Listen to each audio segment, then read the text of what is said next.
Another day, another mini vlog. For today's video, pasok ang baby chachis natin sa kanyang classroom. Opo, in-enroll ko po siya sa ETED. At eto na nga ang kanyang first day of school. Excited ka na ba, baby chachis, sa Cheshkut baby?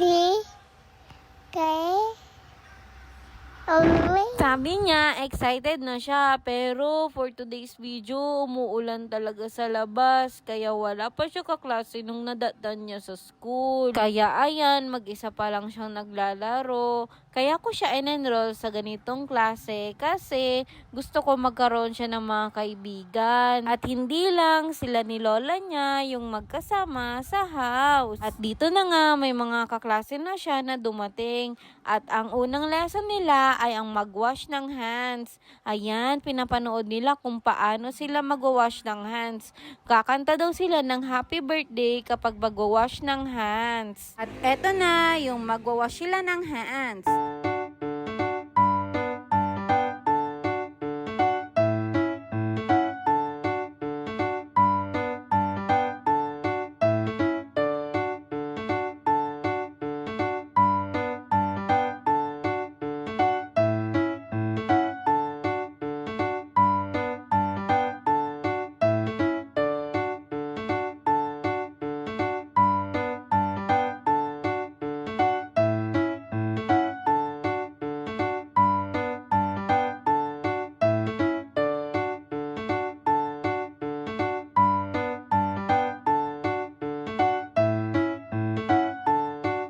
At after nila mag-wash ng hands, eto, nanood ulit kami ng mga videos kung saan nandun si Miss Rachel, mga tatlong bibe, alam nyo na, mga nursery rhymes na pwede nilang panoorin. At nung nagutom na nga si Baby Jace, ayan, pinadede ko na.